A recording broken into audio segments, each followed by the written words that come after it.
ओम।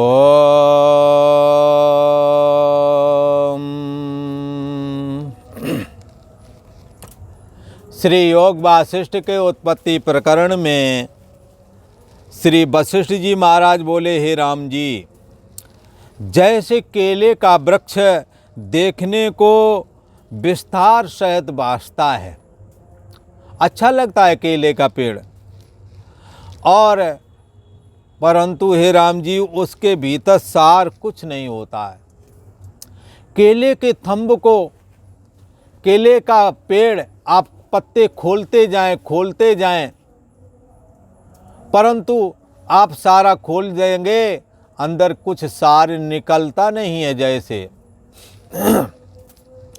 ऐसे ही राम जी ये सारा जगत भी है, ऐसे जैसे केले का वृक्ष देखने में सुंदर और विस्तार सहित भाषित होता है, उसके भीतर कुछ सार नहीं निकलता, तैसे ही राम जी ये सारा जगत भी असार रूप है। किसी ने कहा कैसे? अरे आपने बचपना देखा और देख करके वो अच्छा था, तब जवान होने के लिए लालायत थे कि जवान हो जाए। कई लड़के तो दाढ़ी पे और मूँछों को और अपना ब्लेड फिर जल्दी से मूँछें आ जाएं। हाँ, और वो बचपना जब जवान हो गए, जवान बुढ़ापे को, तब लगा कि सार तो बचपना ही था, सार तो जवानी ही थी। पर वास्तव में जब तीनों अवस्था जी ली तो पता लगा कुछ भी सार नहीं था। एक परमात्म चिंतन ही सार था जो कर न सका। हाँ, सारा जीवन धोखे में बिता दिया, बंदा बन गंदा काम किया। इस मनुष्य जीवन का प्रयोजन परमात्मा चिंतन करना, भगवत भक्ति के द्वारा चित्त निर्मल बनाए और दुर्लभ ब्रह्म ज्ञान को धारण करना है। ये प्रयोजन है। इसको जिसने जाना हो तो ठीक है, नहीं जाना तो मोह बहुत बड़ी हानि कर ली है, ऐसा शास्त्र का वचन है। परंतु जब ये संसार से ये जीव पलायन करता है तो विचारता है कि हमने वो सारे काम किए जो नहीं करना चाहिए था, परंतु ये परमात्मा की भक्ति, ये ईश्वर भक्ति, ये ईश्वर का चिंतन, जिसके लिए जहितन दियो, जिसने ये मनुष्य शरीर दिया, बस उसी को भुला दिया, बाकी सब याद रखे।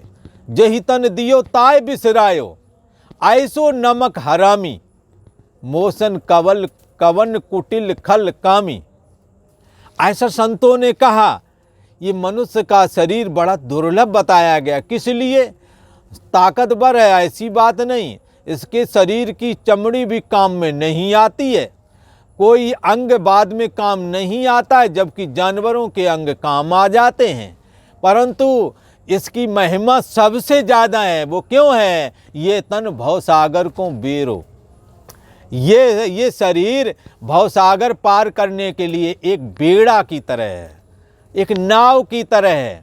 हाँ, पर इस नाव को चलाए कौन?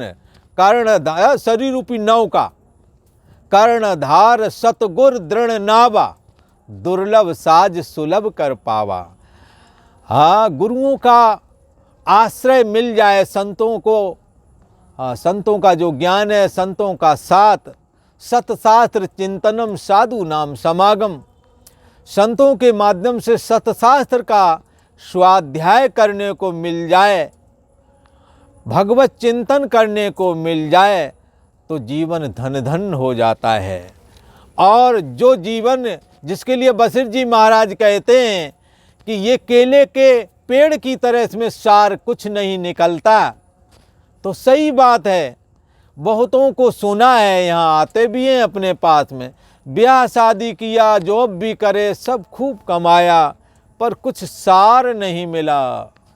लगता है कुछ छूट गया, कुछ अधूरापन है, लगता है हम ठगे गए हैं। क्या हुआ? जो बड़े हुए किसी का उपकार तो नहीं कर पाए। क्या हुआ? जो बड़ा हुआ, जैसे पेड़ खजूर, पंथी को छाया नहीं, फल लागे अत दूर। पैसा था, उपकार नहीं कर पाए। शरीर में ताकत थी तो झगड़े तो किए, पर किसी की मदद न कर सके। क्या सार मिला? सारा जीवन निकल गया।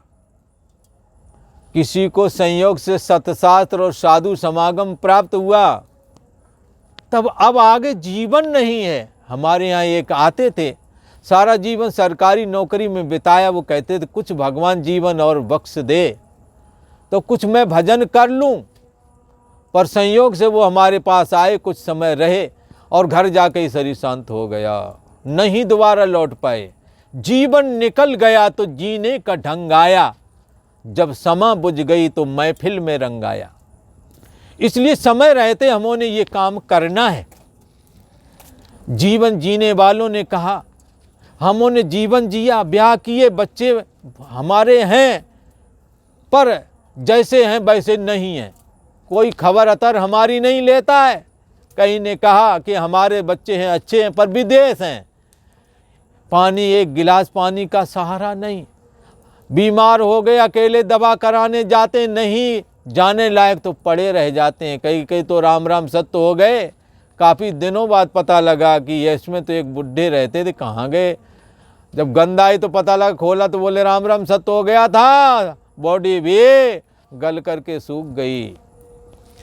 इसलिए इस जीवन में उन्हों से जब पूछते हैं, ऐसे लोग कहते हैं, तो कहते लगता कुछ सार नहीं है, कुछ नहीं मिला, और हाथ झाड़ जैसे चले जुआरी, अपना प्रारब्ध गमा करके चल दिए। इसलिए प्रारब्ध लेकर के आते हैं। लोग कहते थे मुट्ठी बांध के आया बंदे, हाथ पसारे जाएगा। प्रारब्ध रूपी पूंजी हाथ में लेकर के आए थे, और जब गए तो हाथ खुला, प्रारब्ध पूरा खत्म हो गया। इसीलिए संतों ने कहा हाथ झाड़ जैसे चले जुआरी। इसी प्रारब्ध में आप परमात्मा का चिंतन रूपी महान धन उपार्जित कर सकते थे। इस जीवन में यद्यप सार कुछ नहीं है, तो भी इस जीवन के द्वारा संसार सागर से पार करने के लिए एक बेड़ा की तरह है, और गुरुओं का अनुग्रह आपके साथ है, सतशास्त्र का अनुग्रह आपके साथ है। आप मेहनत करें, आपको सफलता मिलेगी। ये ज्ञान आपका है, आपके लिए है, ये किसी दूसरे का नहीं। ये सनातनियों का ज्ञान है, आपका ज्ञान है, मनुष्य मात्र का ज्ञान है। इसमें सभी का अधिकार है, और सभी को भगवान का भजन करने का अधिकार है। हरि का भजे सो हरि का होई। जो भगवान का भजन करेगा, भगवान उसके हैं। यद्यप सत्तात्मक रूप में सबके हैं, परंतु विशेष उसी को चाहते हैं जो उनका भजन करते हैं। इसलिए हे राम जी, इसमें सार कुछ नहीं, सब आसार है।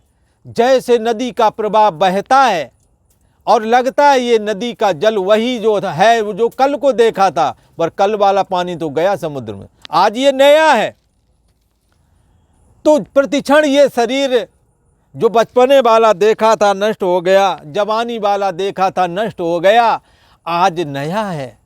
आज बालक ने जवानी की ओर कदम बढ़ाया, कल वाला शरीर चला गया। कितने चेहरे पर बाल आने लगे हैं। जिनके बाल आ गए हैं उनके चारों ओर चेहरा बालों से भर गया है।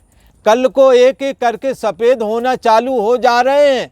आज का शरीर कल नहीं रहेगा, कल का शरीर परसों नहीं रहेगा। कोई आज गया, कोई कल गया। जिनके सफ़ेद हो गए, जो वैसे के क्रम से जाने वाले, जाने को तो कोई कभी भी जा सकता है, पर क्रम से यदि देखें तो आज गया, कोई कल गया, कोई परसों जाने वाला है। ये तो चला चली का मेला है। यहाँ पर कोई स्थिर नहीं रहता है। ये तो हो आने जाने वाला, ये जगह ही ऐसी है। जो आया है सो जाएगा, चाहे राजा हो चाहे फकीर हो। आया है सो जाएगा, राजा रंक फकीर। कोई सिंहासन चढ़ चले, कोई बंधे जंजीर। कोई तो सिंहासन चढ़ चले का मतलब है कोई भगवान का भजन करके, साधन भजन तपस्या करके, दूसरों का उपकार करके गए हैं, वो तो ऐसे गए हैं मनो हाँ कुछ लेके, संस्कार लेके गए हैं। उन्होंने अपने लिए सिंहासन बना लिया, रहने की जगह हाँ बना ली उन्होंने, क्योंकि उन्होंने अच्छे कर्म जो किए हैं। उज्जवल भविष्य बनाना ही सिंहासन चढ़ चले, उन्होंने अपना उज्जवल भविष्य बना लिया तब गए हैं यहाँ से। परंतु जिन्होंने अपना उज्जवल भविष्य नहीं बनाया, उज्जवल भविष्य कैसे बनता है? जब एक दूसरे के काम आते हैं, परोपकार करते हैं, एक दूसरे से प्रेम पूर्वक बर्ताव करते हैं, सहानुभूतिपूर्ण बर्ताव करते हैं, आत्मीयता रखते हैं और हाँ भगवत भक्ति करते हैं, परमात्म चिंतन करते हैं, तो हो क्या होता है? जीवन उज्जवल हो जाता है। हे राम जी, जैसे नदी का प्रवाह हाँ लगता वही है पर वो है नहीं, वो पानी समुद्र में गया, ऐसे ही लगता है मैं वही हूँ जो कल वाला हूँ, पर बंधुओं कल वाला शरीर गया, कल वाली धारणा गई, कल वाले विचार आज में नहीं है। कल क्रोध था, काम सता रहा था, आज नहीं सता रहा है। ऐसे ही परिवर्तन होता रहता है, पर संसार ऐसा ही दिखता रहता है। हमारे से पहले वाले हमारे बाप दादे वो भी ऐसे ही इस ज़मीन पर रहे, वो नहीं है, पर ज़मीन खाली आज भी नहीं है, भरी पड़ी है। संसार प्रतिक्षण नष्ट होता है और दूसरा बनता चला जाता है। ये प्रक्रिया इतनी झीनी है कि हमारे आपके समझ में नहीं आती है। इसीलिए तो कहा है हरि माया बलवंत भवानी। ये भगवान की माया बड़ी बलवान है, जो अविद्यमान को विद्यमान दिखाती है, और जो है जो नष्ट होता है, नष्ट जो हो चुका है उसे लगता है वही वाला है, जैसे वो शरीर नहीं रहा। पहले शरीर काली दाढ़ी वाला था, बगैर दाढ़ी वाला चेहरा था, नहीं रहा, लगता मैं वही हूँ। शरीर में बदलाव आता रहता है। जो आज का शरीर है वो गया, मृत्यु के गाल में कल दूसरा आ जाता है। हे राम जी, इस अविद्या को पकड़िए तो कुछ ग्रहण नहीं आता। क्या पकड़ोगे? शरीर को पकड़ोगे ना, शरीर रहेगा नहीं। धन को पकड़ोगे, धन भी बहुत सारे धनी गरीब हो गए। पहले के जमींदारों की बड़ी बड़ी गढ़ी, बड़े बड़े किले ध्वस्त हो गए हैं, जिन्होंने अपने ज़माने में हाँ जो विदेशी आतताई आए, आक्रांता लोग जो आए हैं, उन्होंने कौन सा ऐसा उपद्रव है जो इस देश पर नहीं किया, जो हमारे पूर्वजों पर जुल्म नहीं ढाया। ऐसा कौन सा जुल्म है, आप कल्पना नहीं कर सकते। आज वो नहीं है, खंडर हो गए हैं। इस दुनिया में कोई स्थायी नहीं। इसलिए समय से डरो, ईश्वर से डरो और परमात्म चिंतन करो, दूसरों के हित में काम करो, दूसरों के कल्याण के लिए काम करो, जिससे दूसरों का हित हो सके, जिससे दूसरा खुश हो सके। कुछ ऐसा करो, हो बस हो गया भजन, इतना ही तो करना है। भजन का मतलब है जिससे शांति प्राप्त हो, जिससे सब सुखी रहें। सर्वे भवन्तु सुखिनः। तुम्हारे कर्मों से सब सुखी हो सकते हैं। आप ऐसा कर्म करें जिससे दूसरों को कुछ लगे इन्होंने हमारे लिए कर दिया है, कुछ ऐसा करें। इससे चित्त निर्मल होगा और निर्मल चित्त में दुर्लभ ब्रह्म ज्ञान भी प्रविष्ट हो जाएगा। हे राम जी, इस अविद्या को पकड़िए तो कुछ ग्रहण नहीं होता। ये देखने में कोमल भासती है, परंतु अत्यंत क्षीण रूप है, अत्यंत कृश है, दुख रूप है। प्रकट आकार भी दिखते हैं इस माया के, अविद्या के, पर ये है मृग तृष्णा के जल की तरह है। जैसे मृग मारीचिका में गर्म बालू है और उस बालू में ऐसा लगता है नदी बह रही है, पानी है, पर वास्तव में वो असत रूप ही है। मृग तृष्णा के जल के समान असत है। अविद्या माया जिससे ये जगत उपजता है, कहीं विकार है और कहीं स्पष्ट है, कहीं दीर्घ रूप होकर के ये माया भाषित होती है, अविद्या भाषित होती है, और आत्मा से व्यतिरेक भाव को प्राप्त होती है। आत्मा से व्यतिरेक, जितने भी शरीर मन इंद्रिय आदि हैं, आत्मा इससे अलग है, व्यतिरेक है।